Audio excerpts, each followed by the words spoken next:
Welcome back to another episode of Dad Bod Fantasy Squad. I'm here with Robbie Bobby. What's up, dude? Mario, how we doing, buddy? We're good. Hey, Rob, before I get into this intro, show everyone your sweater. Don't hurt your back. You love it, don't you? It's pretty great. I do love it. Oh, yeah. The little Kevin Malone, the chili. I love him. He's my favorite character on The Office. It's got to be one of the best episodes. My favorite episode. Best intro. The what? That and I said one of the best intros. That and the cooked foot are my two favorite. The cooked foot on the George Foreman. Yeah. But I think my favorite episode is probably what's it? Dinner Party, season 4. You can't. That's always up there, top 5. So many, for sure. Yeah, dude. This is a plasma TV. Dude, there's some funny behind the scenes videos on that one. I highly recommend watching them because they are hilarious. It's funny because Steve Carell always reminds me of you, or maybe it's actually Michael Scott. So I don't know. It could be a mix in between. Call me a doofus. A fun doofus, a lovable doofus. I'll take it. Anyways, welcome to the episode, guys. We have a pretty exciting episode. We're trying to switch it up a little bit, do a little bit of different segments, not kind of do the same old thing. That was some of the feedback that we've gotten. We want to kind of get into doing fantasy content a little bit differently. And so we're exploring some things, and it might not be too different, but we're going to keep trying to grow and to do things a little bit differently. So today, Rob and I are going to talk about our early RB ranks. Yes, that sounds the same. I get it. We're not going to kind of hold up on anybody that doesn't need to be held up on, though. And we're talking our RB ranks instead of our consensus, which is what we've been doing. So we're switching from that, and we're actually going to have what we call defend your rank. So if Robbie and I are vastly different, even a little bit different within the top 12, we're going to talk about it and kind of get into why we are different. Yeah. Should be fun. I like the that startup. We can kind of get into the more of the nitty gritty on, who's I like him over just the consensus. I mean, we all know that Jonathan Taylor is almost everybody's RB1. So, why hold up on it? We'll talk about him, but we'll go quick with that. Yeah. So before we get started, let me do some plugs. If you're watching us on Facebook or Twitch, follow us at DadBodFS on Twitter. On Facebook, we are Dad Bod Fantasy Squad. Facebook, Twitch, YouTube, you can find us there. We are posting our episodes to Apple Podcast and Spotify. Currently might have the wrong picture up. So it's still Dad Bod Fantasy Squad. If you see something that says Fantasy Bye Week, we're working on getting the pictures updated. It takes a little bit longer. So if you missed the episode, we got the podcast, we got the YouTube. You can check them out afterwards. Also, make sure to go follow Tailgate Fan Club. So at Tailgate Fan Club, where NFTs and fantasy football collide. They have some really cool giveaways and do weekly mocks. Check out their Discord if you want to join a fantasy football community to kind of shoot the shit. Robbie, let's get into it, dude. One more piece of news, or not news, but part of the intro. Mario put up an awesome article. It's on our Twitter. Go check it out. We're starting to publish some of those to our Twitter through Medium. So it's kind of like just a website that we can post and publish what we think and some cool lengthy articles, more in depth, that you guys can see why we're coming up with some of the rankings and the numbers that we're getting to. So go check his out. He just put one up today. It's pretty good. Yeah, it's about Debo, but we won't get into that too much. But yes, if you got the chance, check it out, read it. I will get into it when we talk wide receivers. We'll get there. So let's jump into some news, Rob. Yeah. First piece of news that I don't have written, RIP Marion Barber. Yeah. Kind of sad. Out of nowhere. It was weird. Very strange that it was out of nowhere. And it was very strange that I'm sorry, I didn't mean to laugh during the time. I just recently somebody chatted in and kind of threw me off. So I will show the chat in a second. But I was just looking for his Twitter, Robbie. I literally was just looking for Marion Barber's Twitter, and he didn't have one. And I actually read the article.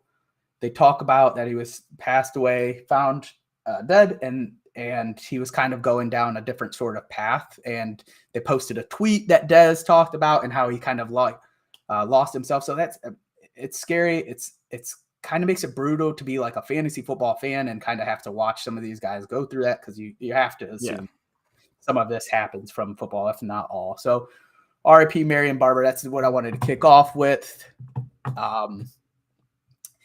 Kind of lighten the mood a little bit. I'm sorry to kind of just jump into the next segment, but let's get to some NFL news and in the league news. So Kyler Murray reported to OTAs. Robbie, big news. Interesting. Not really big news. I don't think it's big news. I still think he still wants his money, so he'll play. I think he's gonna play. I think I don't think he'll do too much.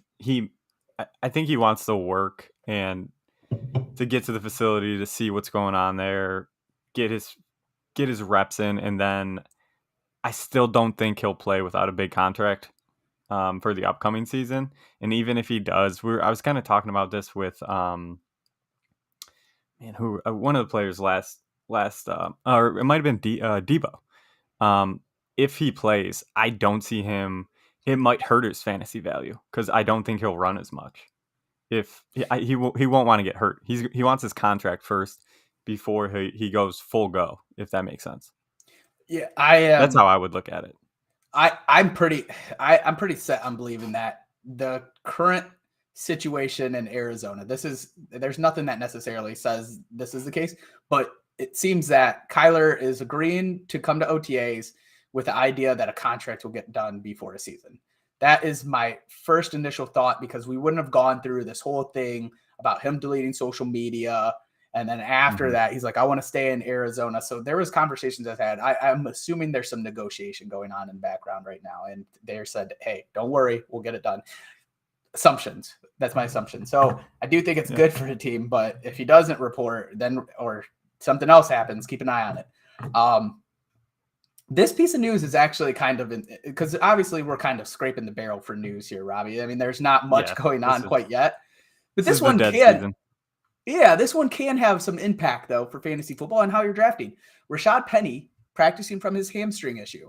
So I guess the question is, what do we make of this situation? Like, are we back in on the Rashad Penny train? Are we out because, it already happened where he got hurt? How are we feeling about this? I'm happy to see that he's back as a Penny owner in Dynasty. He finished the year crazy strong. I think he was the last 3 weeks. I think he was top 5 in each week. That's why I was so excited for him for this upcoming season. But then they draft Kenneth Walker. I do. I think he's good. It's just, is he going to get the looks now that they got Walker back? I think the Walker draft. What's that? It's not the looks. Is he going to be able to play? Yeah, that's true. I agree with that. But I think the Walker pick was more of a Chris Carson's not coming back. That's what I read from that pick. I think he might be done at least for this season, if not maybe his whole career, which sucks because he was a fun back as well. So I still think he'll get like 250 as long as he holds up. Like, we're going to talk about a lot of these backs. As long as he holds up. Who's getting 250? I think Penny will. What? Yeah, I think he'll be he'll get majority of the carries, and then I think next season's when Walker will get the totes. I get what you're saying, but I think he'll get 15 touches a game. See, this is my problem, and we'll talk even a little bit more about this, and I'll bring it right back up because it's specifically with RBs. I'm big boy. Why would they feed him 250 times if he can't stay healthy with 7? I think they'll feed him till the wheels fall off. No, I think they always have. this is going to be more of a committee than you're making it sound like right now. I think And that's I think absolutely the way. I agree with that. I'm not saying that Walker's going to get 100. I'm not saying that. I think they're both going to be in the 220 to 250 range. They don't have a quarterback that can throw the ball. Yeah. They got good receivers, but I think it's going to be a run-heavy offense. I think there's going to be like 400 rushes easily, if not more. Yeah. But you forget 450, they have a couple 500. other guys that they like to use. I think DJ Dallas is still there. Travis Homer's still there. God, Rashad Penny is. I don't see think, it, man. dude, it's not that often that guys get to 250. It's usually 15, like if Rashad Penny gets to 15 250, touches. he's top 10. That's 15 touches. Yeah, I mean, if you look at the top 10 last year, they're probably the only guys that get to 250. Is there any 250 outside? There is a top stat. 10? There's someone actually put an article on that. It was of the top 20 backs, I believe all but two, or was everyone that had 220 touches besides Elijah Mitchell was a top 20 back, which All is a right, we're pretty gonna. interesting telling stat. I think so. Yeah, I think we need to dig into that. I don't think we're going to try to guess it here because I think I that is agree. interesting. I'm pretty sure, like, yeah, Elijah Mitchell was incredibly efficient and it makes it a little bit, which is weird to sketchy think about his about. season. Yeah, maybe Yeah. it just was touchdowns. But I still think Penny will be a focal point. I think he'll get 12 to 18 touches a game. I really do. We'll have to see. I don't think that that's the case, but we'll talk more about that when maybe RB episode next. Yeah, we could get there later on. Tomorrow. He's not in any of our top 12, but right. We'll next piece of news, Tolbert from Dallas. I'm blanking on his first name right now, feeling real embarrassed. Is dealing with a hammy issue. This was from 527. So, third wide receiver in Dallas. Is this something we need to be concerned about? And truthfully, Gallup's not going to be there at the start of the year. I don't care what anybody says. He's not going to be there at the start of the year. Tolbert's dealing with hammy. Jalen Tolbert. This is nothing. This could be, yes, thank you. This could be something that can go away by next week. But I think one thing I want to do this whole season, Rob, is kind of monitor these hamstring issues because those are ones that linger. And I don't know if I'm testing those. Yeah. I mean, look at Penny. It could just be, they could say strain, but it could just be like a little tightness that I'm not too worried because of how early it is, because they'll fully shut him down until they know. They'll give him an MRI. They'll know fully that he's ready to roll before they even put him on the field to do anything. So not really newsworthy. I don't think so. I think it's still so early. Maybe if it was the end of training camp or into preseason time, that's when I'm like worried, because that's when a player, especially a rookie, let's keep our eyes open for this. Yeah, it's something to note. I mean, it's good to keep an eye on that kind of stuff, but it's still real early for those kind of injuries. I'm just, especially they shut people down right now for a hangnail. You know, they're not gonna risk anything moving like this early unless it's something significant. I just kind of keep an eye on it, but throw it away. Yep, we will keep it up to date. I don't know if it's anything significant either. It is definitely something to monitor, though. Hamstring issues, like I said, we want to keep an eye on them. Yeah, that's your big bugaboo. It always has been. You keep a big eye on those, the soft tissues. So there's, and that's funny because we're gonna get into some guys today, because this is my smooth transition into the RB ranks, and we're gonna get into some guys today that like. I get burned on this like occasionally. Like I really. I can't wait to talk about the specific player that I'm thinking of, but let's talk about in years past. I never touched Melvin Gordon. I was like, man, I don't want you. I don't trust your health. I don't trust your play. It's all kind of like this receiving work. Burn me every season, man. And then like, shout out to the guy in my league. He kind of does very well. He used to always draft him. So, You're probably right. Some of these hamstring or some of these other injuries that I see on here, and I'm like, I'm avoiding them at all costs. Then they come up RB3 for the season. I'm like, yeah, that was great avoidance. But I have my reasoning. I will explain it thoroughly in here when we talk about it today. So, Robbie, we're going to go through and we'll give our we'll give the dad bod consensus at the very end. We'll kind of just run it off a list because we don't like, it's our average. It's 6 of us. We do average rankings. We'll give that at the very end. But me and Robbie kind of want to duke it out and figure out who and what and why we have people ranked the way they are. So let's start off with number 1. We got some big surprises next. Jonathan Taylor. So, Robbie, I really don't want to spend too much time on Jonathan Taylor. No. So we obviously both have him at number 1. Yep. Both of us probably agree that touchdowns are going to regress a little bit and maybe some yardage comes out. I don't think he'll have a season like he did last year. Yeah? It was historic. I think it'll regress a little, but yeah. I mean, even then he had his rookie season. He had 11 touchdowns in, I think, 50 less touches. So the touchdown percentage is crazy high, and it was his rookie year. So I don't see it regressing too much. Same with his yards per carry. I think it was 5.2 maybe his rookie year, and it was 5.5 last year. So his yards per carry are super high, super efficient. The only thing we talked about it, I think he had 40 receptions last season. So you don't love to see that. You want to. No, it's not bad though. It's not terrible. Not 40 receptions. No, but for RB1, you want to see maybe a little bit more, just for this in case the touchdowns do regress significant. If you're giving me 260, 270 touches in the backfield, fine. 40 receptions. Yeah, no, right. I'm just poking holes on something that's almost you can't poke a hole on. He's RB1. He's Trojan man. He's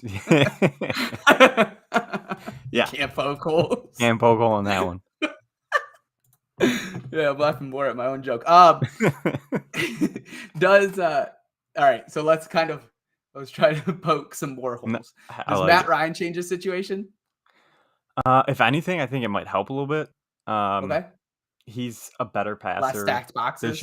It should help, especially if Pittman takes the jump that we all expect him to.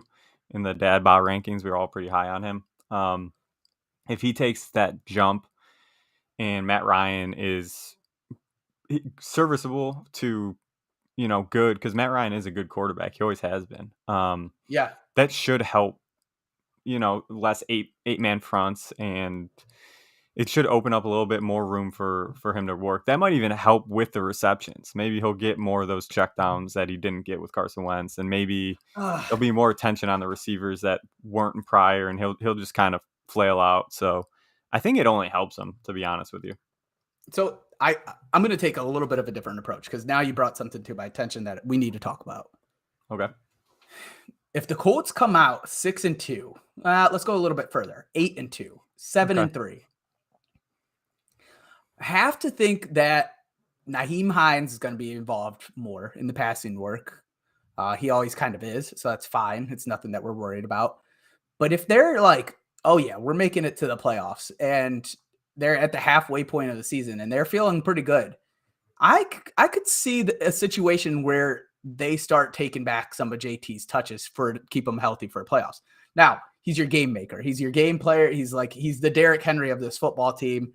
I get it. It's not going to be a huge thing, but that's a strong possibility. If Matt Ryan comes out there slinging with Michael Pittman, he said he could put it anywhere. Yeah. It could be something that you want to watch as the season progresses. Point. They have Philip Lindsay. Who else did they sign? Philip Lindsay and who else? I think that was the only running back that they brought in. No. Go ahead. I'm sorry. I didn't mean to cut you. No, you're good. I'm looking at their schedule right now. They go Texans, Jags, Chiefs, Titans, Broncos, Jags, Titans, Commanders, Patriots. So yeah, it's what you're saying is it's not out of the realm for them to go 8-2 to start the year. And then I agree. I think his touches will go cut in half. They'll be cut in half, especially since they brought in Lindsay. Lindsay's good. And I know we're kind of grasping for straws here, but they brought in Tyson Williams too from Baltimore. Yeah, I like him. It didn't make no sense that he didn't get the. Why didn't Baltimore give him the burn? Why did they get Devontae Freeman and Latavius Murray? Clearly, there's a reason. the nursing home and grab those guys and say, Clearly, hey, there's a reason. we want you But more than Tyson anyway, Williams. for what you're saying, purposes of what you're saying for fantasy wise, that's a good point. I agree. If they come out guns a-blazing, I mean, that could be. We could talk. I mean, we'll get into that way later in the season. But yeah, if they start, 7-1, and you see a dip in his touches, do you even consider selling at that point? We're definitely gonna have like, to come back to this, but like yeah, that's something we can address it. There's a lot. question. There's a lot that can That's go that can happen. Great strategy. But if say he's, he comes out and he's the MVP candidate and how he was last season, they're 7-1, and then all of a sudden he gets 15 touches instead of 30.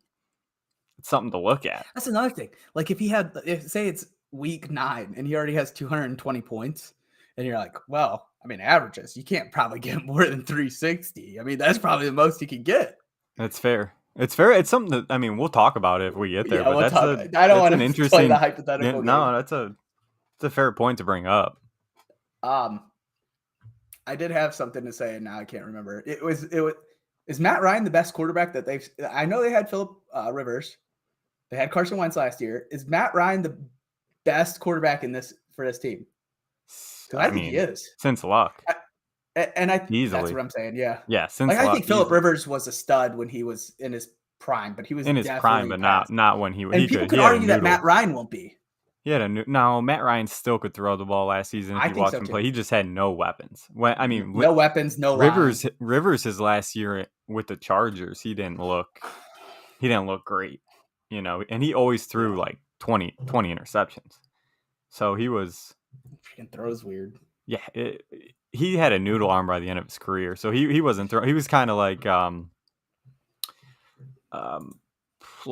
not as good as Peyton Manning by the end of the career, but they both kind of just lost the zip on their ball. They couldn't. Whoa! Peyton Manning's my favorite quarterback of all time, but you better ease up on this. His Denver days, he lost a little something. Whoa! Enough. There's no reason to bring Peyton into this. I just saw a clip online. He was golfing with Eli, and let me tell you, if I could invite him and bring him into the dad bod squad because he's got that nice dad bod belly, yes, he does. I would. It's good. Speaking of that, we're missing the golf right now. A-Rod and Tom Brady. That's going on right now. It's happening tonight. Yeah, I had to rewatch it on ESPN. Yeah, that was my plan. There's an ESPN plug. All right, let's go to the next one. We have already our first difference. Yes. And the truth is, you're not too far on my guy. I'm further on your guys. And I think I'm further on your guy where it's like kind of a big difference that we need to talk about.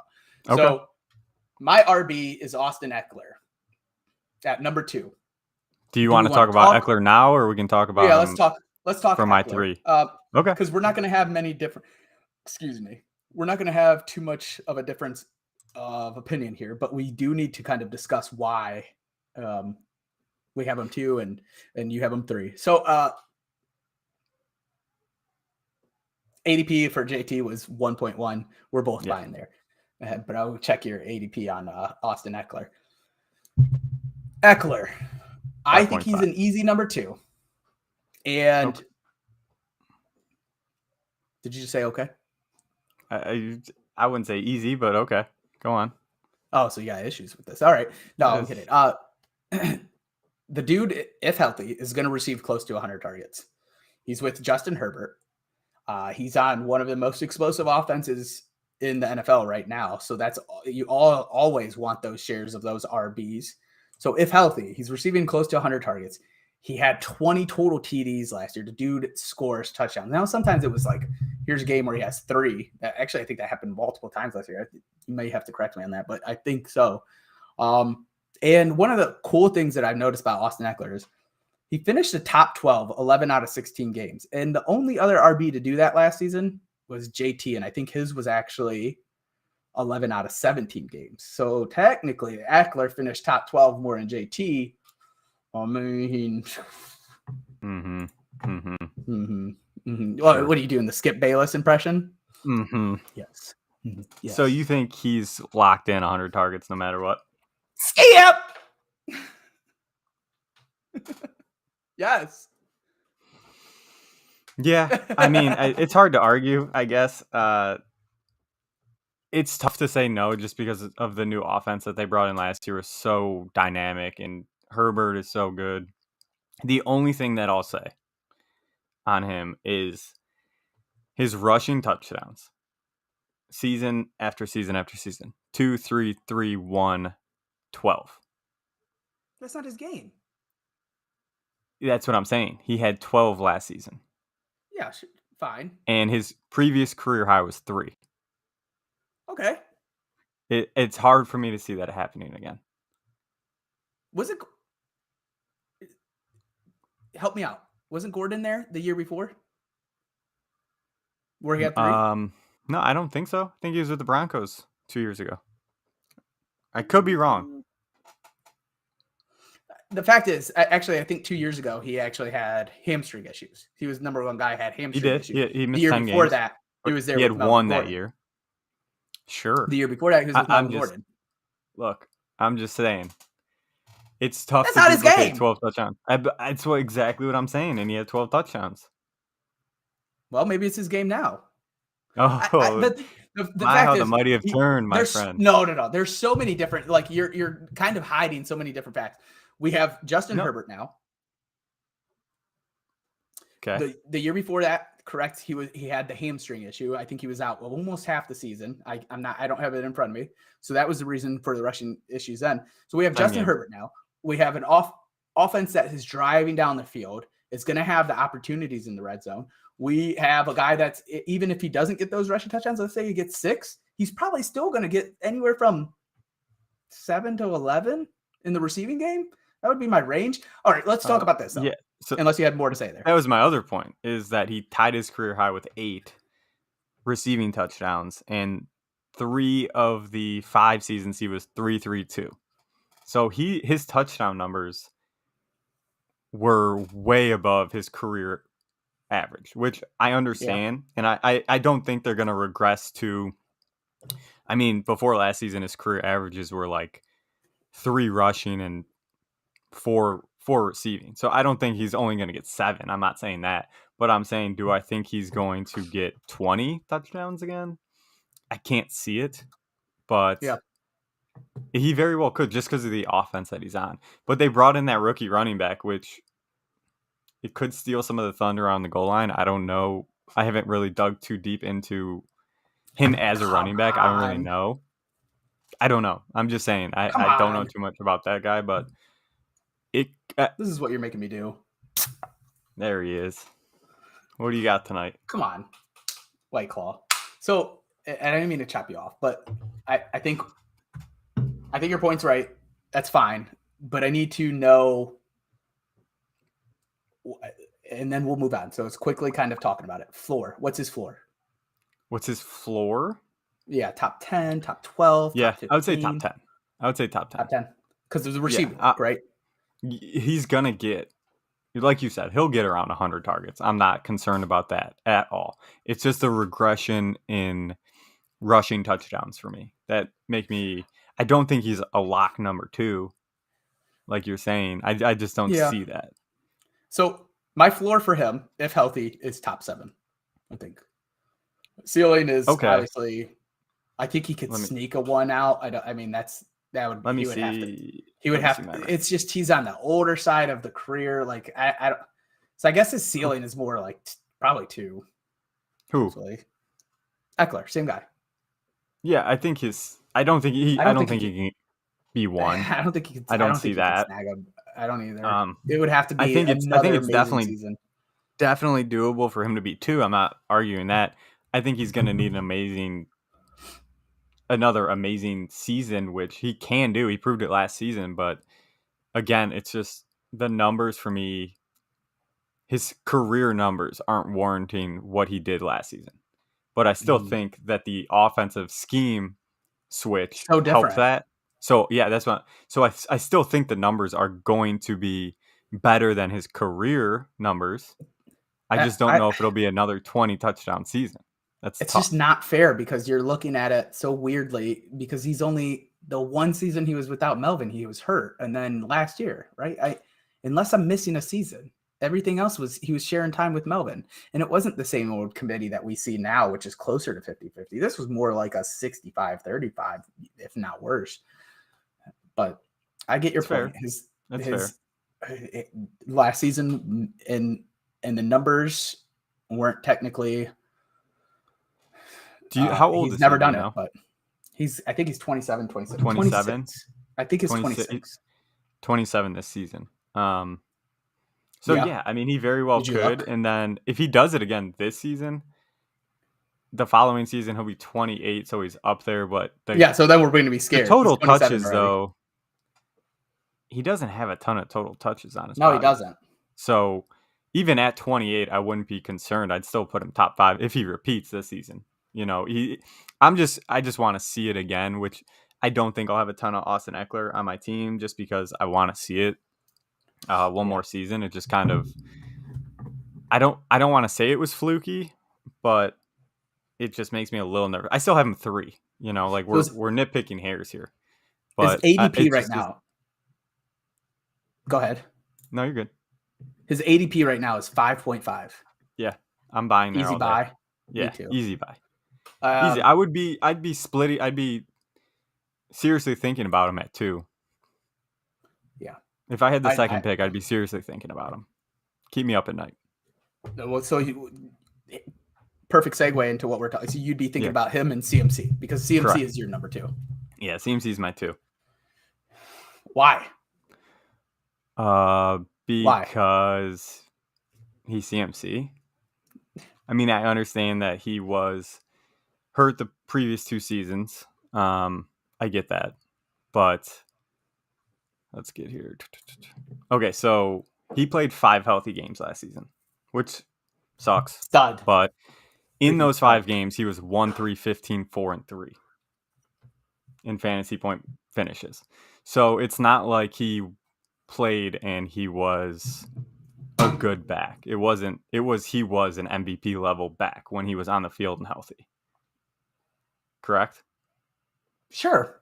Yeah. I mean, it's just, again, can he stay healthy? I really hope so because he is an awesome back. And if he's on the field, he's going to get the 100 targets and 250 rushes. Or let's pull up his numbers from when he was actually fully healthy. But he'll get the work. I mean, there's no doubt in my mind that if he's fully healthy all season, he is going to get the work, especially in the passing game.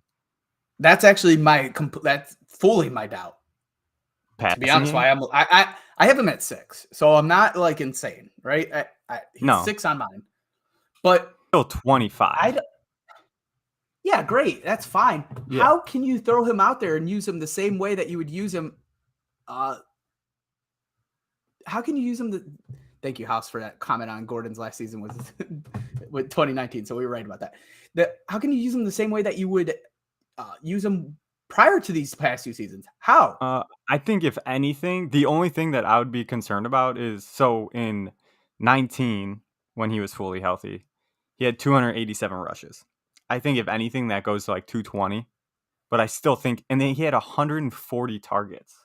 I mean, even if he gets 120 targets, and he came down with 116 of those, it's easy. He could easily come down with 100 receptions this season. So what are you saying? So your expectations is Carolina is going to give him the ball how many times? 300? Yeah. I don't think so, dude. Why not? Why would you? He hasn't shown he can hold it anymore. If they want to use him at all, why wouldn't they start limiting that production a little bit? I'm not saying they have anything back there that will kind of threaten that, but why are they going to keep pressing the matter and then he'll be out for 8 games again? His body is literally not holding up for this. Let's see. I'm pulling up his injuries from last season real quick. It was a hamstring again, wasn't it? Thigh? All right. So 21, he strained a hammy in week 3. And he had a fluke ankle injury. I mean, that's going to happen to a running back. There's a correlation with total touches and the amount of injuries that these players are getting. Yeah, and I'm and all he's for not Biden. even close. Oh no, dude. He's not even close to those totals, dude. Again, No, he I'm not missed. saying that. I'm saying, go ahead. No, you're good. I just can't. I don't see the situation where they're like, yeah, let's just feed them the same that we did in 2019 or 2020. No, Again, I 2019. think he's gonna go from. Dude, they almost gave him 300 rushes. I think that'll go closer to 200. I still think he's gonna get over 100 targets, and that Yeah, puts you I in mean, line with what you're saying for. That's exactly the same for Eckler. that's what I'm telling you. I don't think they give him 300 total touches. I have him right now estimated for 230. And I did something for you. I gave you the benefit of the doubt. Like let's say, see, you're not even going to agree with this part, but I was like, okay, No, I won't. maybe they'll be rational and reasonable, and like they'll consider CMC has not been able to stay healthy. How do we use him efficiently so that we can have him? And my thought is like, okay, 260 touches, so 60 receptions, 200 rushes. I did some averages from how he's played. That would be 60 receptions, 504 yards, 3 TDs, 200 rushes for 920 yards, 8 TDs, 268 points. That would put him at last year RB5. To me, McCaffrey? That's his ceiling. Yep. RB5. I'm saying it. I'm calling my shot. That's his ceiling. I don't see, man. Doesn't feel good. And that's also with. He played. Let me see. Doesn't feel good. It doesn't feel good. I think he's super talented. Hold on. He played. So the third game where he got hurt, that was the hamstring injury. He played like a half, maybe. And then same with the last game that he hurt his ankle. He barely played in those games. So the majority of all his work were in 5 games from last season. And that's you exactly kicked those 2 games out. Yeah, it's fine. I'm not arguing his talent. In your case, and I made this specifically for you, I'm not arguing his talent. You almost got the double birds real quick. Made this out. I'm not arguing that. I just don't see this scenario where Carolina is like, yeah, let's try this again. Who else do they have, dude? DJ Moore. And let's not forget, this is Matt. They have Sam Darnold, the rushing man. Yeah. Okay. Let's not forget, too, Matt Rule is heavily on the hot seat. You don't think they're going to feed their best player? He's kind of an idiot, huh? Yeah.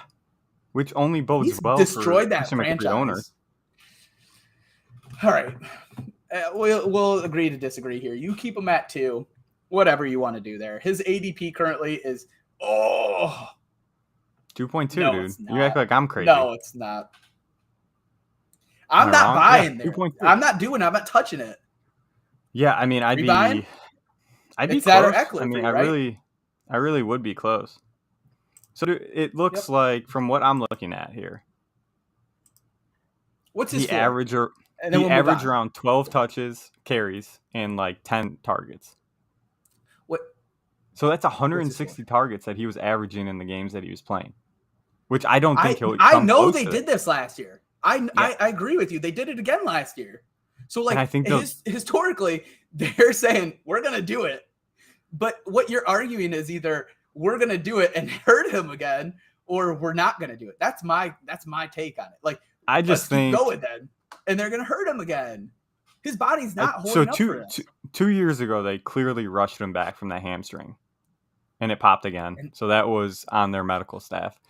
And then last season, can I chime in real quick? Because there was a great tweet. If you search for Dr. Jesse Morse about hamstring injuries and how a lot of NFL trainers are not giving the rehab time for these hamstring issues. 100%. So it's crushing these players, where it's something that honestly they don't have that high of a re-injury rate, and that the fact that they're coming back so soon is what's making them re-injured. Yes. It's a great thread. He posted, if you just do the from Dr.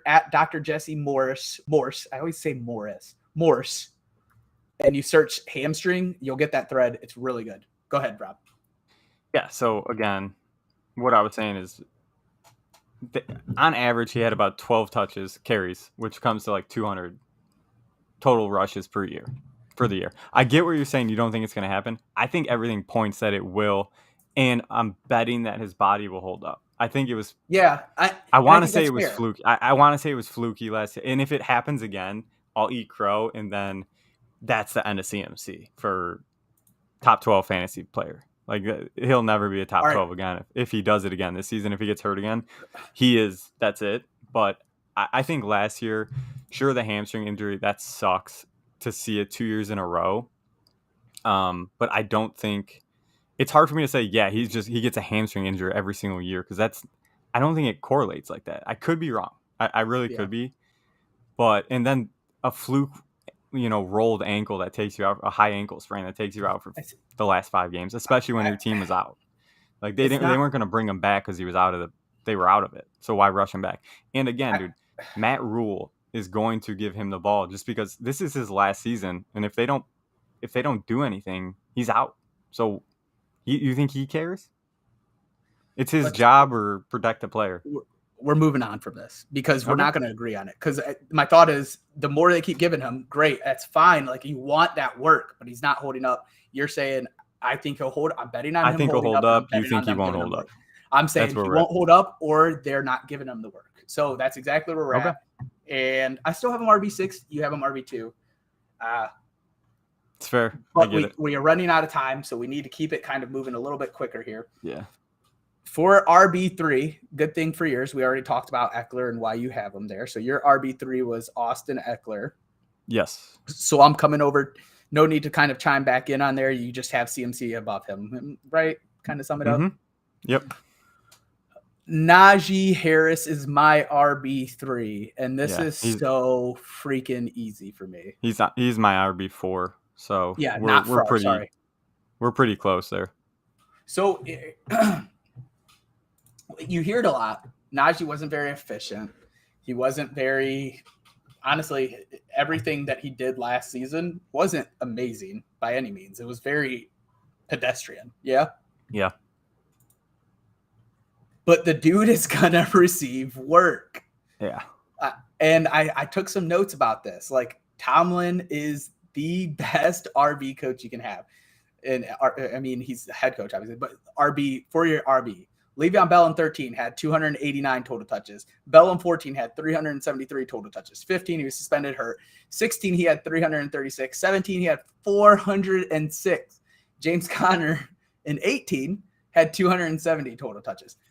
Now, 19-20, you didn't see kind of that same work with James Conner because his body couldn't hold it on. Yeah, it just didn't hold up. But in the games that he did play, he would have averaged those same total touches. Yeah, Najee 25 touches. Year had 381. You love it. You want all of that. That's why he is my RB3. He put on about 14 pounds, and I see a lot of people on Twitter talking about how this is a negative. This is so he can hold up throughout the season. Eat that. I don't care what it is, dude. If you're going to put on 20 pounds and you can go for 420 total touches, 420. I mean, he's as close a thing to Derrick Henry as there is. I agree. As far as the work, yes. Work and body. Oh, he's a big back. Is he tall? Yeah, he's a big boy. He's about 6 foot. No.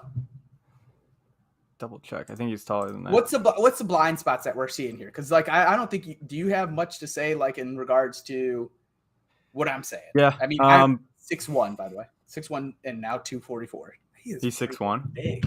Yeah, it's not as tall as I thought, but still, it's even most running backs are 5'10". And shorter. It's an shorter than Le'Veon Bell. I'm pretty sure Le'Veon Bell was 6'2". Okay. Yeah, the only thing that I noted, Derrick Henry's a monster. He's 6'4". He's a wide receiver playing running back. Dude, could you imagine me standing next to him? Would I look like the little shrimps from Space Jam? And he would just kind of crush me up and I'd become the basketball? You would suck his talent away from him? His what? You would suck his you know what I'm saying. Go on. Put your little thing out. God damn it. Act like I'm from New York or something. Of the backs over 180 carries, he finished 19th, 19 out of 24 with only 3.9 yards per attempt. which is not great. You want to see a little bit higher, like 4.4 is really where you want to be. And then he was 13th in that same total with 2.97 yards after contact, which is weird because of how big he is. But all that tells me is he was getting hit deep in the backfield by his offensive line was trash last year. Yeah. So it was hard for him to bad. get the open, open easy yardage, and especially because they couldn't really throw too well. I mean, Roethlisberger was not great. So if Trubisky comes in and he is, adequate, that's going to help him out. They brought some offensive line pieces in, so that might help him too. I don't know. Those two numbers alarm me, but like you said, even with those numbers, he still was a monster and still had over 350 touches, which is he's going to get it again. So, yeah, the volume is what you want. Anyone that gets those many touches, you want that on your team. Yeah, and I think the blind spot here is like my floor would be top 10 just based on the work alone. Like, I would say 100%. I'm most confident about Najee's work percentage that he'll receive, his snap percentage, his amount of touches. So his floor is top 10. I think his ceiling is top. I do believe his ceiling is a RB1. I'm kind of calling my shot on that. I could see it too. I could see it just because he'll get the passes too. He'll get the passes, and if he does, if he takes that efficiency up a little bit, I mean, it's there, and maybe a couple, like you said, if Trubisky is better, opens it up a little bit more, and the offensive line is a little better. The offensive line is a little better, but it also opens up more touchdowns. Yeah, 100%. Yeah, I can see it. I really could, just cause, like we were talking about with Taylor, the only semi-blind spot is that he only had 40 catches. Najee can have 80. That's 40-point difference right there. That could propel him to 1. Yeah, I agree. And he's going, what do we have, 8.2? 8.2 is his ADP. I'm buying. I am buying. Can you imagine getting him in the back half of the first? Oh, dude, I would love it. That's an easy win. I'm probably buying him at. I think I'm buying him at 3. I think I was going to say 3. So Harris before Cooper Kupp. I would really consider him at 2. That's my tier right there. I think I would consider him at 2. Yeah, just because of how safe he is. So I see what you're saying. I mean, your ranks don't necessarily mean where you're drafting. So it doesn't, because you got to look at my 2 above him are Eckler and CMC. I already explained why I'm cautious of both. I'm cautious of CMC. He could get hurt. I mean, we just spent 10 minutes on that. Eckler, I think there's going to be a regression in touchdowns. I don't know about the carries. The offense is awesome, but he also has shown injury history as well. So, I mean, I think Najee's the safest play besides Jonathan Taylor. I kind of do too. I don't think he'll end up at 2, but he could definitely be. Like, I would definitely consider him at 2 just because of how safe he is. I wish Brian was on the episode so we can roast him. Let's keep it going here, though, because he has him super low. It makes no sense. It sucked last year. The work is there. Yeah, you're a Browns fan. I know. I'm just not blind. What a freaking bozo that I'm guy. A realist. DeAndre Swift is my number 4. We kind of have a little disparity on this one, even though. Yeah, but you can't argue me because I know you love him. I think you moved him down a little bit. I dropped him 1 spot, which that's going to embarrassed on the Detroit show. No, I really think that's going to keep popping back and forth between him and Henry as I get closer to the draft. They're very close in my rankings by like a couple points, so I'm not sold on. I'm not sold on either. That they're interchangeable for me, so I'm with you on this. So I'll let you take the floor though, because this is your boy. This is my boy. I had him last. This is your Amon-Ra for me, as Brian would say, Uman. Yeah, I don't know where he was coming up with Uman. All right, so DeAndre Swift, man, I had him last year. I loved him. He was great until he got hurt. Now. Mm-hmm. This is normally one of those guys that I'm a little bit scared about. I actually do think there's some injury concerns with Swift. He doesn't hold up very well. He did it his rookie year. He did it last year. However, I can't, with him, predict any sort of injury. I'm going for it. Before he got hurt in week 12, he was averaging 18.5 points per game. Yeah. Comes out to 313 points. You know where that puts him, Rob? Tell me, Mario. Let me feel it. RB3. Yeah, man. He was awesome. On Twitter, I want to say it's Jeff Bell. He does it extrapolate. It's like, if I extrapolated this player for the full season, so I'm definitely doing that. Like, obviously, you like that. There's a lot of season left. Yeah, but I mean, no, I get it. That's preseason rankings. He is a playmaker, dude. He gets work in the passing game. They run him. I mean, Jamal Williams is there to take some of the load off, but like, I like what Detroit's offense is doing. I don't have Jameson Williams ranked 15, but okay. So I think my only concern is that there is a lot more playmakers on the team now. We got a second year of Amon-Ra, the Sun God. We have Jameson Williams. We have DJ Chark. Jamal Williams is going to be healthy. TJ Hawk is going to be healthy. Is Swift going to be used as much in the passing game? My early thoughts are yes. I think he gets the same amount of work. I think it'll be similar. It might not be quite as much, which is fine because I think with all the extra weapons and playmakers, and they can spread the offense out a little bit more than they could before, instead of having to rely on just dump balls to Swift. I think there's going to be a lot more easy rushing yards for him, a lot more 7-man boxes as opposed to 8, because that's all they played against last year because they had one receiver and Jared Goff throwing it. So they were packing the box on him every game, and he still came out and played well. So I think he's going to have a lot easier of a time rushing, and that should make up for that little bit of difference maybe with the receiving. But he was so electric in the receiving game that I don't know why they would go away from it. Yeah, I agree. I don't have anything bad to say other than his injury concerns. Like, that is my only fear. And it sucks because he's missed, I think, 4 games both seasons. Correct. That's a big part of the game. Like, you need that. You need that to win, especially in his case. It was close to the fantasy playoffs. I think he returned week 17, but he was worth nothing for fantasy reasons. Yeah. So I'm high on him. I know that is actually pretty even keeled for the fantasy community. Actually, you see a lot of guys who are high on him.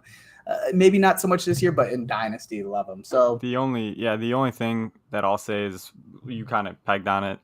The 2 seasons, he only played 13 games each, and he's never gone over like 620 rushing yards, which it's a big part because he missed 4 games each year, three and then 4. So and I don't know if he'll ever crack 1,000.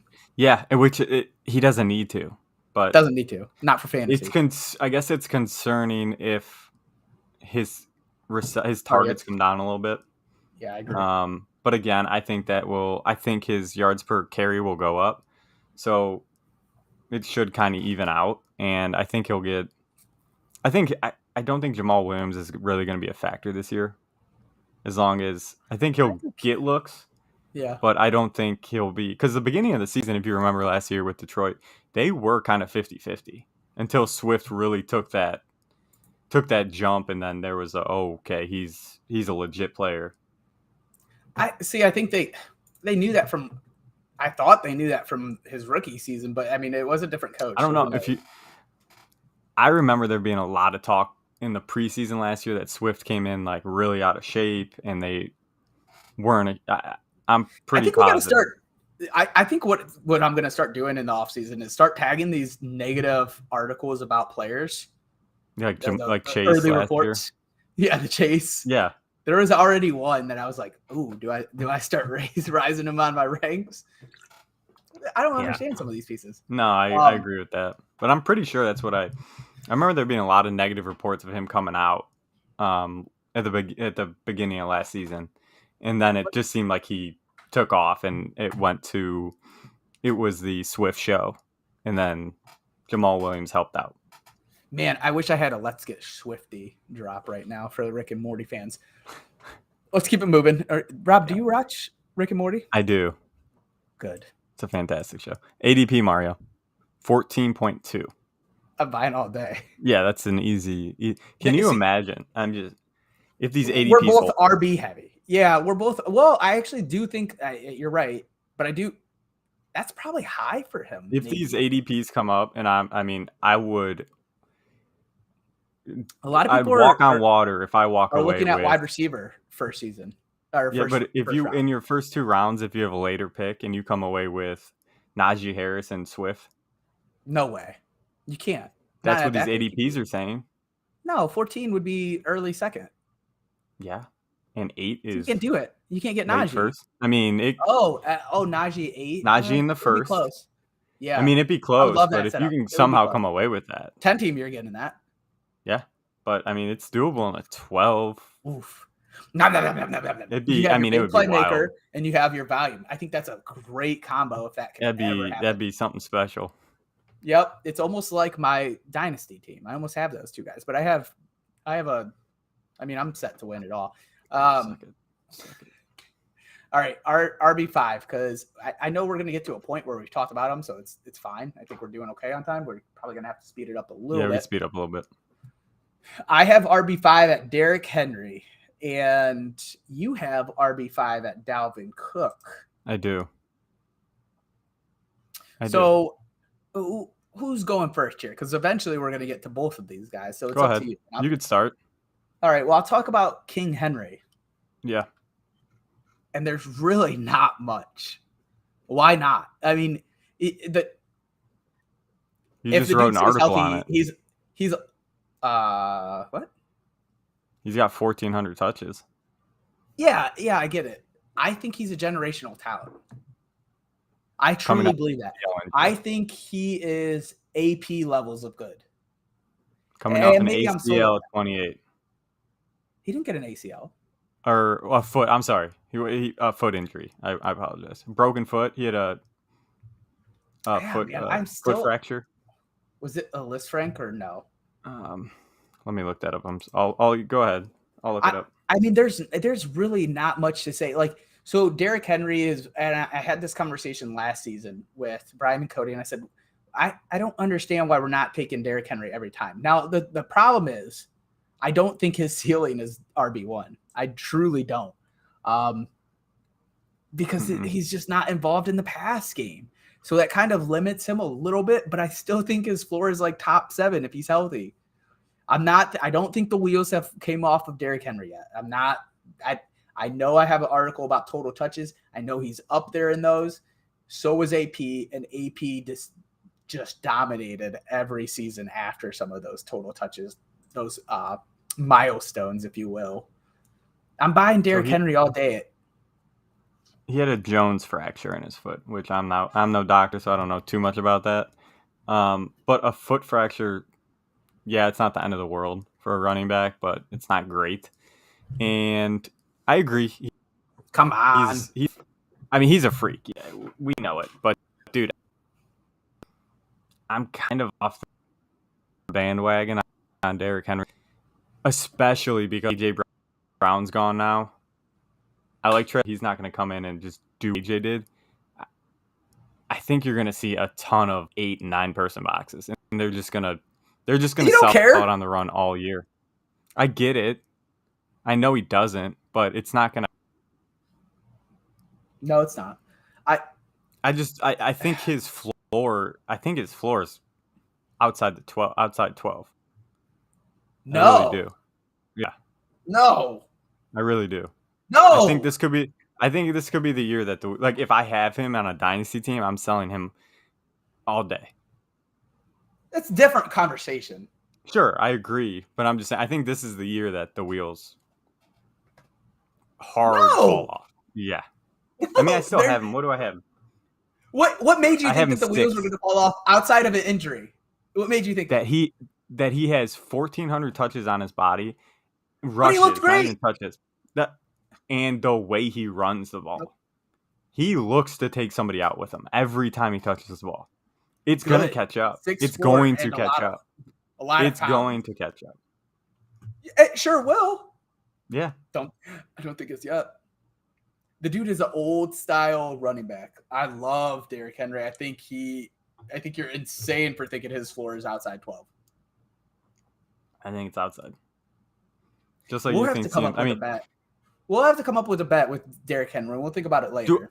All right, so it's a different conversation though. Do I think he's going to finish outside the top 12? No, I don't. I think he'll be top 8. But I think so. I have him at 6. And what? All right, give me the situation that he finishes outside top 12 without him being hurt. Give me that situation. Paint me the picture. That's Yeah, I'm calling you out. It's the same thing with CMC, dude. I painted you the picture, and I put him right at RB5. I don't think there's no way that they don't give the ball to Derrick Henry more than 250 times. Like they at least 350 times. I said 250. I think that's low. I think he'll get 250. Agreed. At least. If he's fully healthy. Unless he has a season where he's like 250, let's say averages, I don't know, 4.7. That's over 1,000 yards. So unless he's only scoring 3 I don't think he's going to get 4.7. We both know Vrabel will not let that happen. There's no situation that he comes out of 12 if he's healthy. Okay, 12, 10. 10's probably his floor for me. Maybe not 12. I'll leave it for now, but I don't believe he. I just don't think this offense is going to be very good. That's fine. I think it's a better argument. I think they're due for a big drop. I'm talking about the wheels falling off. The wheels falling. All right, let's go to Dalvin. I don't think he's going to have a 5-yard carry. I think it'll be closer to how Najee was last year with 3. 4.7. 3. Yeah, I think 3.5. No, don't just stop. Don't even go any further. 3.5. Yeah, I think 3.8. I don't think he's going to have a 5-yard per carry. I just don't see it. I think every team's going to sell out to stop him. It's going to be let old man Robert Woods coming off an ACL beat us. That's what that's what they're going to do. Every defense is going to do that. Season. He had 4.3 yards per carry last season. Yeah. 4.3. That's not great. No, but he didn't get to shine in his second half like he loves to do. Loves late football. That's his time. It is. I agree with that. That's when he comes on, but is he going to hold up to get there? You know what? Go to Dalvin Cook. You have him at RB5. I do. I love Dalvin this year. I really do. Dalvin's another one that I enjoy you saying. Dalvin. I'm from Cleveland, Ohio. What is he? He's like 20. He's like 27, I think, coming in 28, 27, coming in this year. He has your mark of 1,200 touches, which does kind of give me a little bit of hesitance to it. But the previous 2 seasons before last season, so 3 seasons ago, 2 seasons ago, he went for 13 touchdowns and then 16. Last year, he missed some time and he only had 6. So I just see his touchdown total kind of, I don't think he'll get to 13, but I think he'll be right around the double-digit mark. I think that's going to come back to his career averages. I see it leveling back out to double digits. And then his yards per attempt are always at like 4.8. So there's no drop-off last season in that. I just don't see any drop-off. And I think this offense is going to be a lot more dynamic with O'Connell coming in. I think they're going to pull some stuff from the Rams, and there's going to be a lot more easy, gimmicky yards. He might be used more in the receiving game than he was previously. I think he'll shine in a few areas that we really haven't seen him before. Everything that you said, except for the passing game, I don't know if they're going to just be like, okay, well, they did say he was lining up as a slot more. Yeah, I just just from the Sean McVay tree, they love to do weird stuff with running backs, and I just see it. This would be, McVay's best running back ever. Right? Who has he had to play with? Cam Akers 1 year. Todd Gurley. You gonna forget about Todd Gurley? Yeah, it's true, but you forgot about him. It's all right. I think Dalvin. But his knees they're close. I don't think they're like insanely different or anything. Yeah, fair. That's Dalvin Cook is a stud. Mm-hmm. Todd Gurley was a fantasy stud and also a pretty good running back. No, so the one thing that I want to talk about is Dalvin Cook will be set up for success. Minnesota does a good job at running the ball. I know that they'd have a different head coach, but like you're saying, it's probably even more beneficial. Yeah. But In my opinion. The one thing that Alex and I talk about often is Alexander Mattison and how he succeeds in this offense. You throw any back there, and it seems like they're succeeding in this offense. Come on, man. We've been talking about Alexander Mattison for the last 3 years. And you know we have been. He's only 23. Do you know that? That's Madison? insane. Yeah, he's a That's stud. pretty crazy. Get him signed. That's pretty crazy. I would definitely handcuff him. I would handcuff him. He's younger than your favorite Tony Pollard. That's crazy. He seems so like that's what I'm saying. If you're going to draft Dalvin Cook at 5, especially, honestly, in the top 10, if you don't get Alexander Mattison, you're out of your mind. You have to get him. Right. 100%. I don't care if you reach. But Dalvin Cook, let's talk about his injury history. 2017, he tore his ACL. 2018, missed 5 games due to a hammy. 2019, 2 games to a shoulder injury. 2020, only missed 1. Great job. 2021, 3 because of an ankle and shoulder issues. Also played hurt, which was it noticeable hurt him during the season. Yeah, for sure. So that is my only concern with Dalvin Cook. I think he is an excellent RB. I think he's in a great system to get the work.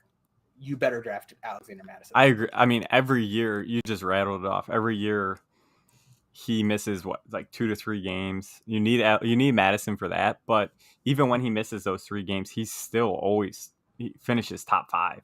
I mean, he's just always there, no matter what. I mean, last year he wasn't because, like you said, he did play a chunk of the season hurt, and it was significantly noticeable. He just couldn't do it.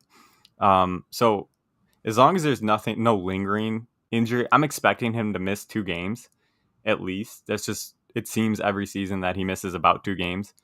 And for that's why I would for sure handcuff Madison, probably I'd look at his ADP and probably get him the round early just because. What's his ADP? Madison? Yeah, I'm sorry, Dalvin Cook. I'm not buying. This is not one that I'm buying here. Yeah, this is a tough ADP because I'm going to take Najee Harris over him for sure. You sure will, yeah.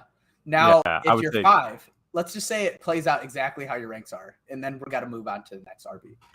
Say it plays out exactly how your ranks are. JT, Christian McCaffrey, Austin Eckler, Najee Harris. Are you taking Dalvin Cook at 5?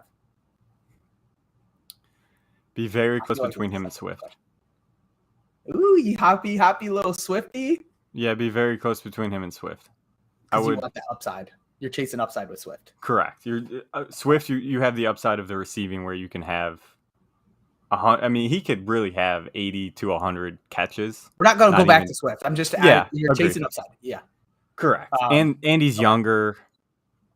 It bodes well. And again, Dalvin coming off an injury-plagued season. So, Dalvin. All right, so I'm going to get our updated list because we actually have a couple guys that we just kind of get to jump over because we talked about them in either one of us already had them. So my current list is JT at 1, Austin Eckler at 2, Najee Harris at 3, DeAndre Swift at 4, Derrick Henry at 5, CMC at 6, Dalvin Cook for me was at 7. I don't think I even mentioned that during our whole conversation. No, yeah. For Robbie's top 7, it's JT at 1, Christian McCaffrey at 2, Austin Eckler at 3, Najee Harris at 4, Dalvin Cook at 5, Derrick Henry at 6, DeAndre Swift at 7. That's where Robbie had Swift. That's where we're at. So we finally meet somewhere outside of JT. Yes. It's kind of like a romantic place here because it's our boy. Poetic justice, baby. Yeah, this is right where we wanted to be. We said, let's put you here, Nick Chubb. We both have him at RB8. Yeah. I am this one is tough for me because I think he is the RB8 that I would take off the board. But if we actually go back to the Nick Chubb finishes, and injuries have played into this, his amount of work has played into this, which is kind of disappointing because he doesn't ever get that full workload, and he still has some kind of annoying injuries. If he ever gets the over 300 touches, I don't think he can. I think he can. I love him. I don't think want he can. to. Well, it's smart that they're not because what are we looking at? What sort of injury we're looking at? Mm-hmm. Chubb for the last 4 years. 2021, he was RB13. 2020, he was RB11. 2019, he was RB8. 2018, he was RB17. So We are literally both have him ranked at his best RB finish. And let's preface it. What was that? 19. That was his rookie year where he played half the season. 18. So 18. I'm sorry. Yes. 19, he played the full season, or maybe missed like 2 games, I think was 19. Yeah. 20, he missed some time. He still finished RB11. And last year, he missed some time, finished RB13. So that's what we're ranking off of. Because if we're not going to project an injury here, the dude is definitely playing at RB8 levels, if not better. Correct. Yeah, 100%. During the games he's playing. And this is still without receiving work. So he is Derrick Henry light. Mm-hmm. Maybe like super good way to light look at it. Sense. We like him. I don't know if there's much outside of the downside of him not getting work and him having some injury concerns. I don't know what else to be worried about. You have Watson if he plays, which now, I think doesn't. Let me ask you that, Mario. With Watson, if he plays, say Watson plays a full season, how does that affect your rankings? Say he plays a full season, Watson, and say he does not play a full season. I think I have him at a full season with Watson. I think I do. I think RB8 is what I have with Watson. If there's a suspension, that's a lengthy suspension. Say it's like an 8-game suspension. He's probably fallen out of my top 10. And the fact is, I like Jacoby Brissett. I think he's very mid-level, if that. But I have to think that they're going to look at stopping the run in the game. And so let me. Okay, so yeah, say like I don't think there'd be drastic though. I was gonna say, do you think there's a drastic game plan difference from if it's Brissett or last season? I think it'd be very similar. You're probably right, and like it makes it tough. I think I put him at somewhere, and I'll just give you a number, and I'll have to evaluate at that time. I think I put him at like RB11 or RB12. Okay, that's fair. That's probably what I would do. He'd probably drop down a couple spots. The only thing with me, man, is he is so efficient when he has the ball. And I think he was the number 1 running back with yards after contact. And his yards per attempt every single season is over 5. It's just everything he does is efficient. So if he gets the work, that's the question. Is he going to get over 250 touches? If he gets over 250 touches, I think it's almost a lock at a top 10 finish. And again, every single season he's had over 8 touchdowns. I think it was 8, 13, and 8. So, and that is with even missing a few games every year. Does that change with Brissett for 8 games? Maybe. The bigger thing is it changed with Watson. It could be around the goal line. That's the bigger question mark. I think the offense will be way more explosive, and he's going to have a lot more opportunities to score touchdowns if Watson's on the field. What's his ceiling? 6. I'd probably say 5. 5 or 6. Just because of the receiving. What's his floor? 15? 15. Without injury, 15? Yeah. I mean, is his floor lower with Brissett? Are we saying 20 with Brissett? No, I think that for me, that'd be floor would be if there's a suspension to Watson. I think he'd come around 15 floor. With Watson, I'd say his floor is around 12. I think I say at 15. I think for both floor. Yeah, ADP, what is it? 16.1.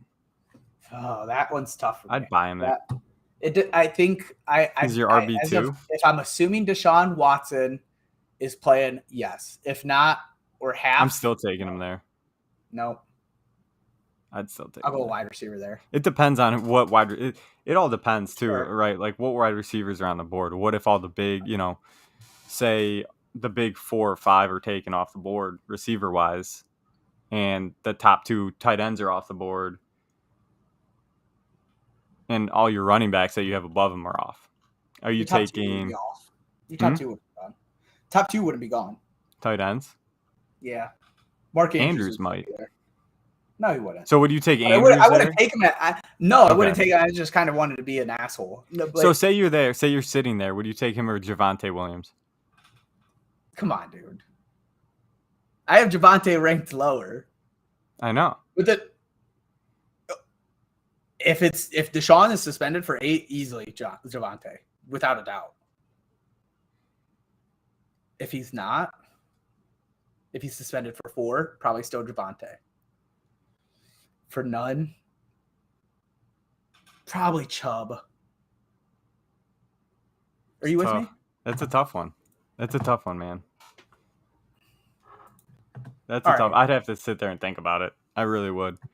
I'd go Chubb for me, just because I'm not as high on Javonte as you are for sure. It'd be a better question for me. That'd be like Nick Chubb or Joe Mixon right there. I'd probably take Joe Mixon, just because of the passing game. Is that with suspensions and everything? If he's got like I think you need to revisit some of these ranks because I'm getting confused by you. It's also You're but pretty it's much also picking all of them above the next person up. I'm saying if there's a suspension. Okay.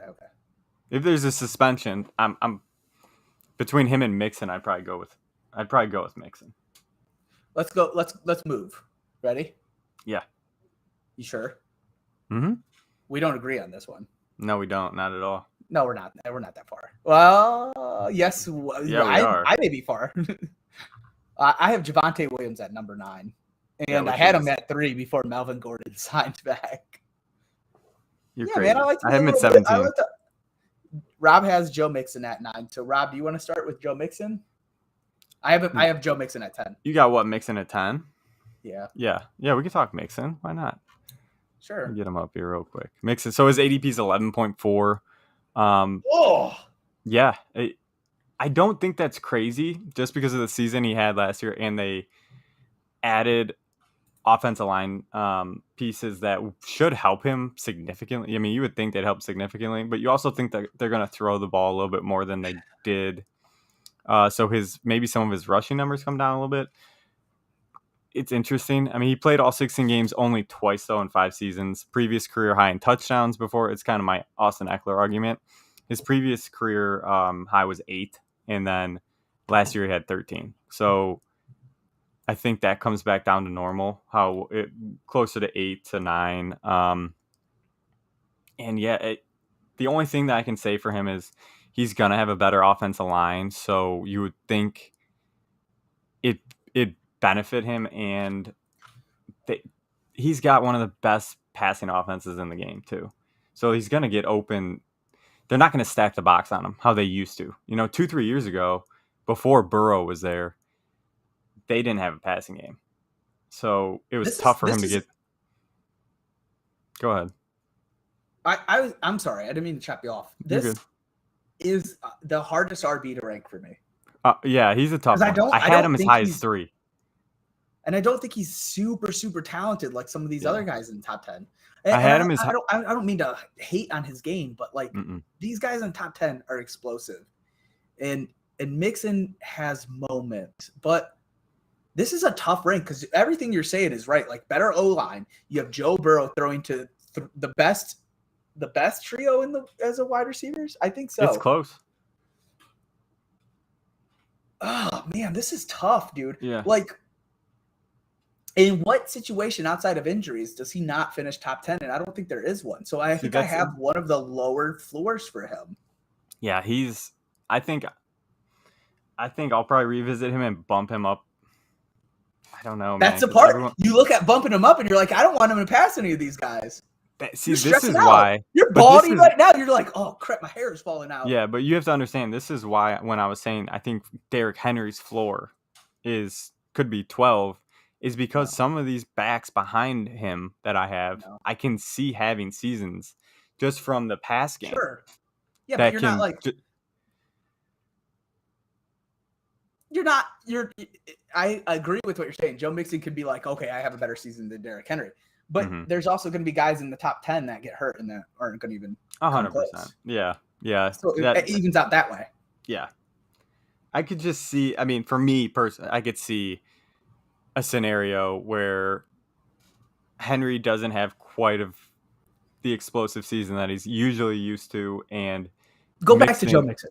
Yeah, but I'm just comparing, and then Mixon has an even better season than he did last year, just because of how improved his offensive line is, and how many more opportunities he's going to get with open looks, just because there's The whole offense is going to be spread out. The defense is going to be all over the place.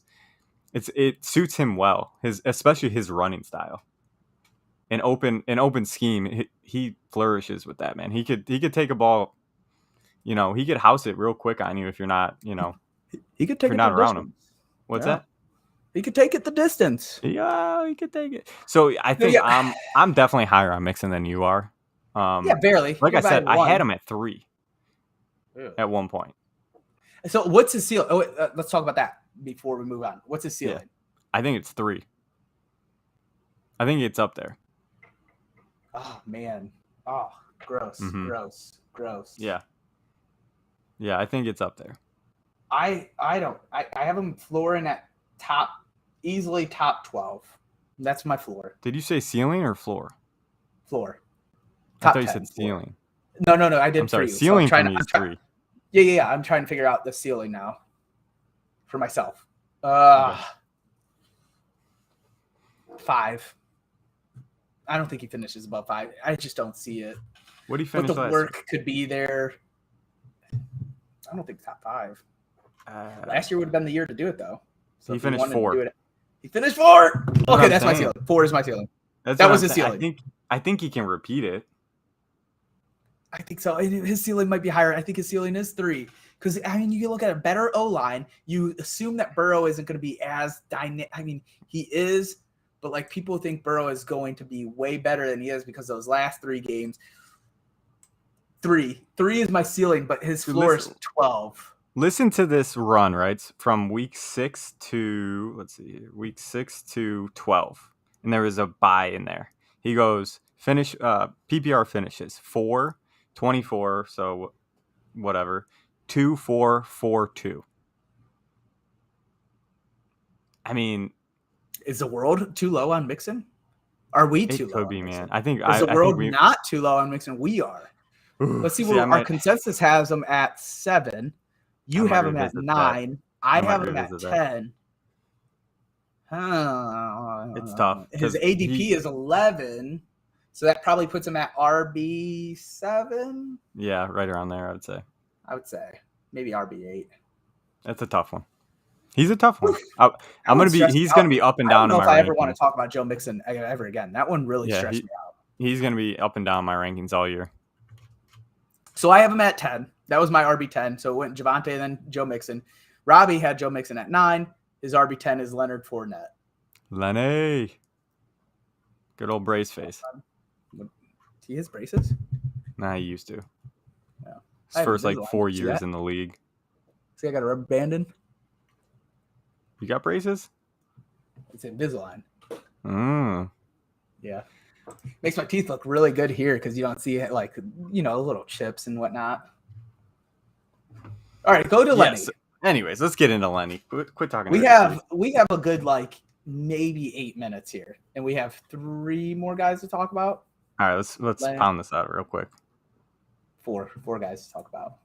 All right, so just why I have him so high, right? So he finished 6th last season in PPR, and he missed 3 games.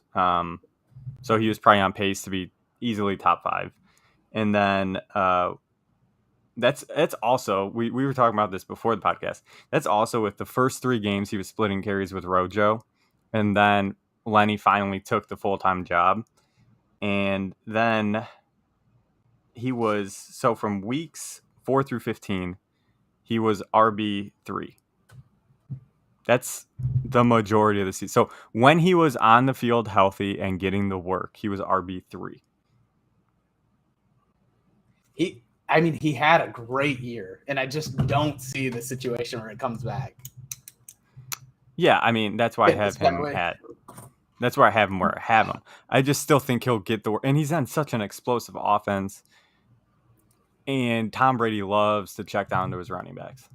When it's not open, Brady will find the running back.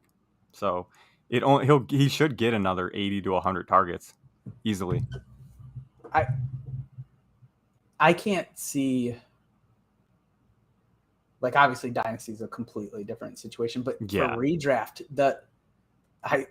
he was RB3 in those games where he pretty much had the backfield to himself. And you want to say that's a ceiling. I don't think that's a ceiling. I don't see the freaking situation where this happens again. I think I don't see the upside there. This is the Melvin Gordon. Him and Dalvin Cook are the guys that I'm fading that likely could finish in the top 10. I'll be like, man, I maybe shouldn't have faded them. This is my Melvin Gordon, my 2016, 2017 Melvin Gordon. He and Lenny. Yeah. And probably Connor fair. Too. I get what you're saying because it was such an anomaly, but it's also his first full-time gig with a good offense. Yeah, it is. And it's with Tom Brady. I mean? But we also I think there's a huge point to be made. If Gronk doesn't come back, which, yeah, you could say you think he is. It's been weirdly long, though. If Gronk doesn't come back, Godwin is going to be out 6 to 8 games. I think I'm going to call my shot on that now. I don't think it's saying anything crazy, but that's my thought. You don't think he will? I think you're right. 6 to 8. Oh. Yeah. I have him about 6. It's a different sort of offense. Like, you're talking about guys like Russell Gage, Scotty Miller, right? Would that be their or wide receiver 3, or is it that? Is the one dude Tom Brady hates? I can't think of Tyler Johnson. Yeah. So their offense might look different. So does it put a little bit more pressure on Lenny? I think so. Don't you think that helps him? No. If Gronk doesn't come back, I think it's a little bit tougher for Lenny. Yeah, they just drafted that rookie tight end. Not that he's going to fill Gronk's shoes, not that Cameron Brate's going to fill his shoes, but and he's a rookie. You also have Tom Brady, man. Yeah, I get it, but he makes every player good. This is closer to a Tom Brady in New England, than we've seen since he's been in Tampa Bay. And what I mean by that is current weapons aren't that. He never had a Mike Evans besides Randy Moss, which is why I have Mike Evans so high in my rankings. But you know what I mean. He never had. I should probably revisit him. He'll get more looks than normal because he got him. But yeah. I agree. I hear what you're saying. I still think Gronk will come back. I don't know. I have him off my rankings right now just because he hasn't announced it, so I didn't rank him. I think he'll end up coming back. But even if he doesn't, what's his ADP? Let's find out. Oh, I didn't even. It's all right. I can find it. Yeah, my bad. I did not pull that up. I'm pulling up Sleeper. All our ADPs are by Sleeper, by the way. He is going 31. That's late. Yeah. That's late. That's an easy buy for me. For if you can go get a stud running back and then come back and get a premier receiver and then get him in the 3rd. I'm buying there. Right? If he's your RB2. I have him at RB13. Yeah. If he's your RB2, I think he's high-end RB2 all day. I'm buying there. I think he's low-end RB1, high-end RB2. I would easily buy at 31. I don't think that lasts. Maybe it does. Maybe it does because there's the people have that sort of. That's good value. He's one of those players too that he just seems to have a stink on him from Jacksonville that people are afraid to pull the trigger. I think I got him round 10 last year. He wasn't the starter though. It was a different year. Yeah, I know. I get it. I'm just saying. Yeah. Alvin Kamara. Nice and easy. We got him ranked at 11. And honestly, both of us. Look at that. Yeah. We're back together. We're back. The boys are back in town. No, I think this is one of those rankings that I might go lower. Yeah. I haven't really decided yet. And let's talk about if we won't even consider a possibility for suspension because I think there is one, but we're not even going to consider it. Yeah. I have him at RB11. And I have major concerns about coaching. I have major concerns about the wide receiver offensive weapons. I have major concerns about his most impactful part of his game, which is receiving out of the backfield. Yeah, no, I mean, so he was my sell candidate for last podcast Monday. So he was my RB sell. All his major statistics like touchdown percentage, yards per carry, all that sort of stuff drastically decreased last season from his career averages. So that just I just think he's kind of getting long in the tooth for that offense, which I could be wrong. He's still 27, 28. So that's not crazy, but he has over the 1,200 touches that you talked about. And yeah, so he had the lowest targets that he had receiving wise last season, but he also missed 4 games or something like that. So Yeah. that is a part of it, but we all know that Jameis he's not a big check down guy. He'd rather chuck the ball 50 yards and hope that he gets a touchdown than take the easy 5. Yeah, this is tough. Yeah. My major concern with him was just his yards per carry went from like 4.8 to 3.7, and then his breakaway percentage was cut in half. Just PFF's breakaway percentage, where they track designed runs and how often they take it for over, I believe, like 15 yards or something like that. And it was cut in. I mean, all his big time plays were drastically cut. I think I have his floor probably the lowest that we've talked about today, which would be probably RB20, RB24 even. Yeah, I'm with you. Everything. I don't want to say everything that made him good, because he's a great running back. He's done well in the league.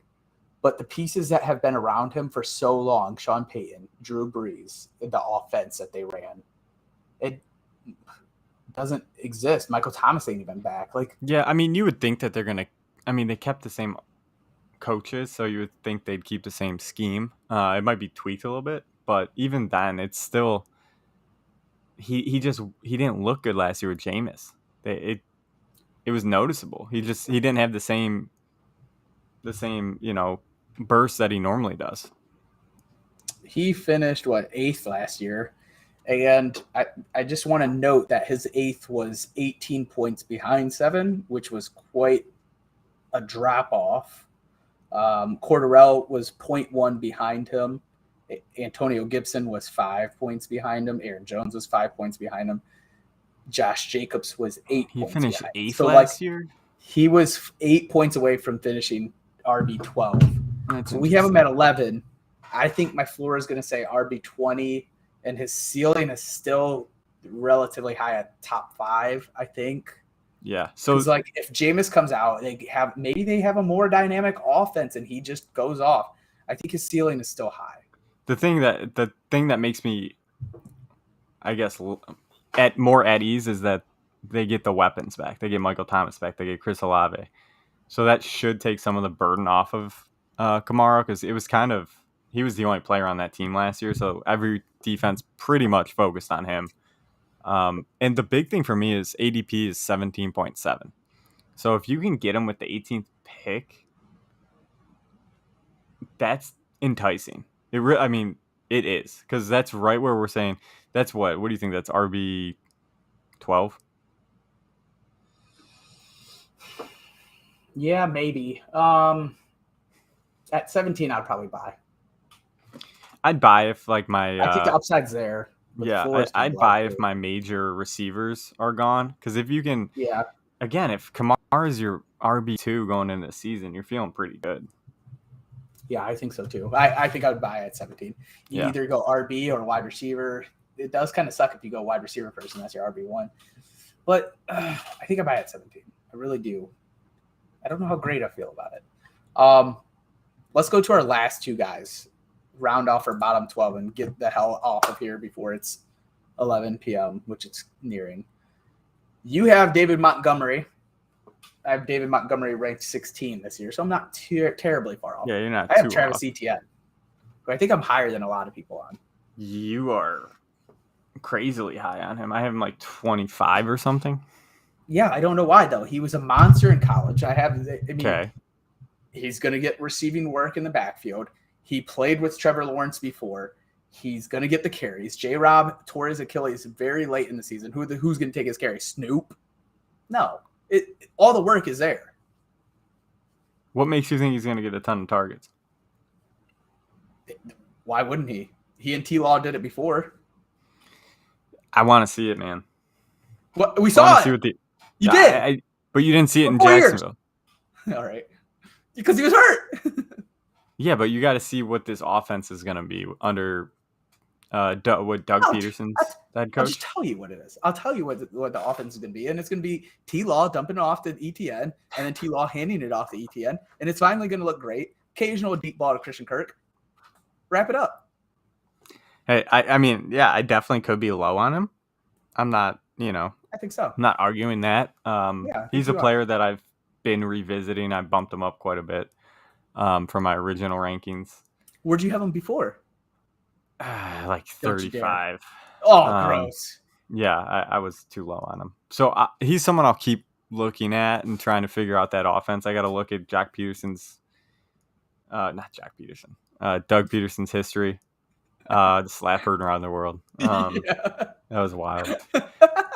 But yeah, he's gonna hit him up. I'm not taking him at okay in the first round. Like that's a mistake for you. Okay. No, I'm just kidding. I wouldn't take him in the first round either. That's absolutely insane. I don't think he's. What's his ADP? I don't even have his ADP. Hurry, you can grab that. I'm getting grab that piece. Okay, so now we're talking. Okay, so his ADP is 51. It's gonna rise. It's gonna rise. It's probably gonna be around 30. You would think, right? That's got to be wrong. Yeah. No, I don't think it's wrong. I don't think it's wrong. I think there's a little uncertainty right now, and I maybe 30 is high, but I think it gets up. It jumps 10 spots at least by August. So closer to 40. I think so, at least, but at high of 30 maybe. So third round. Yeah, I'll buy him in third. If you can get him early third. Easily.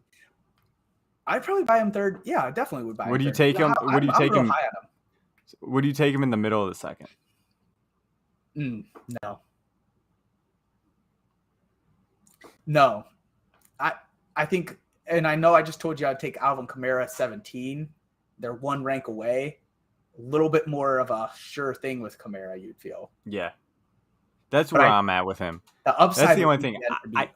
I completely understand where you're coming from. It's just the uncertainty is it's scary. Because you can take a swing on him and he can be, because you're going to have to use a third round pick at least, I would say, to get him. Yeah. Because there's going to be someone in the league that's going to take a swing on him. And that's if you whiff big on him in the third round, that's a tough one to come back from. You're right. I mean, third round's not a good round for me. I actually took David Montgomery, I think, third round his rookie year. So why don't you move to David Montgomery? It was a whiff. I love my boy. Monty's my boy. So I took him. He is. I'll be fully transparent on this. Monty's like my fan. I'm like a fanboy for him for whatever reason. Guys, I offered Robbie just to test out his theory talked about this. of all the crap he was talking. I said, Robbie, I'll give you 2 firsts for Monty, and he turned it down. I've gotten turned down with these 2 firsts multiple times. Cody's on here. I don't even want to put Cody on blast of what he turned down for 2 firsts. I am offering because I know I'm playing for this year. And he said, You're all in. I was looking at your draft picks for the next 3 seasons. They're gone. You got a bunch of thirds. Yeah, my team's a stud. Yeah, you got to show it. I'll give it to you. You want me to just But yeah, dude, I mean, so when Monty's on the field, he is a very, very good back. He's very good. He's used in the pass game. I think this season, another season with Justin Fields, I think they'll figure out a way to utilize Justin Fields and Montgomery in the backfield together where they'll be able to work off of each other more with an RPO set, where I think Justin Fields was thrown in last season and there wasn't a lot of time for them to figure each other out. Because in RPO, it takes a while to figure that out.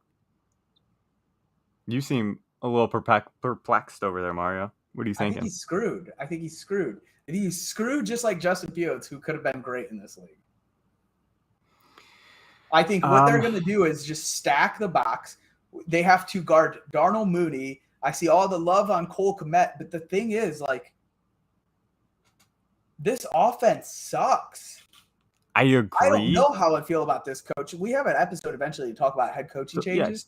Where we'll deep Getsy. dive into it. Well, Eberflus is the head coach, but they brought in Luke Getsy from Green Bay. So Green Bay's quarterback coach is now the offensive coordinator. They loved to use dump off passes in Green Bay. So I mean, I don't think I think he'll get around 250 carries, but I think he's going to get a significant bump in targets. This is all volume for you, then, is what you're saying. What's that? This is a volume play for you. Correct.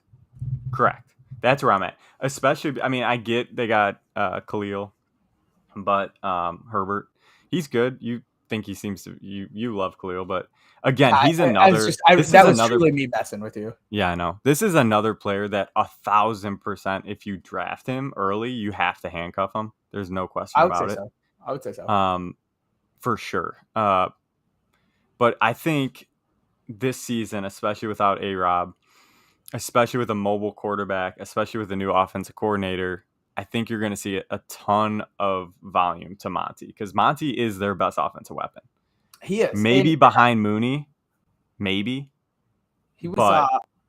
I don't think he's behind Mooney. I think he is their best offensive weapon. I think you're absolutely right. And I think Justin Fields could eventually get there, but I don't think he will with this offense. Real quick. I always felt that Nagy was the person that was holding Monty back last year. I always felt that. I 1,000% agree. But I'm still nervous on this one. I'm gun shy on this one. I agree. But the incompetence that was the Bears offense the previous 3 seasons under Matt Nagy, you have to assume, even with the weapons that are there should be a better scheme. And you would look on the field, they would take Monty off in the craziest scenarios. It was a weird offense, but not even to harp on the call playing and all that sort of stuff. Just the new offensive scheme should fit Monty better, especially with his pass catching ability is very underrated. He is a great receiver out of the backfield, and I think that's where he's going to be utilized a lot this year. He's tough. What's his ADP? 38. Yeah, I'm buying. So third round. I'm at RB 16. I think I'm still buying there. Yeah, I'm buying. I'm at RB 16 though. I don't know if that comes out there, but I think so. It all depends on how the board falls. I don't think. Well, yeah, because I don't have. There's not. What is that? What's the math here? 22. Yeah, 22. I don't have 22 wide receiver and tight ends that I would go. See, the better question for me, the better question would be is, if you go RB receiver, are you comfortable with him being your RB2? I would love it. Yeah. Not anybody. He would be close to one of the my loves at RB2. Yeah. I mean, I'm ecstatic with him in RB2. If I can come away with it. Robbie, we are out of time here. And we need to. You're on with us tomorrow night, right? I'll be on. Okay. We'll make sure to do a little bit better timing. Wrap it up a little bit quicker, so we don't take too long. I do think that we went in depth with a lot of these RBs, so it was good. I know we're cutting off kind of fast and abruptly, but we're at an hour 45, so I think it's a good time to hop off. Robbie, did you have any plugs or anything that you wanted to throw out there before we get off? We are going live tomorrow at 5 with Let's Talk Sports. Let's Talk Sports. So if you guys want to catch us on Twitter with that, Let's Talk Sports, me and Mario will be on there talking football and maybe matching again. Yeah, well, that's the plan. We'll wear green again. So look out for us there. So just a little bit more content. We're always on the mics. Yes, definitely. We'll have this video up on YouTube, Twitch, DadBod Fantasy Squad. That's where you can find us. On Twitter, we're at DadBodFS. And then if you want to just listen to the audio, it'll be on Apple Podcasts and Spotify. We'll keep posting some articles and keep you guys updated on what we're doing next. We have an intro coming, and I am pumped. I am pumped. Wait till you guys see it. It's gonna be fun. It's gonna be a lot of fun. That is all we have for you guys today. Thanks for tuning in. Peace.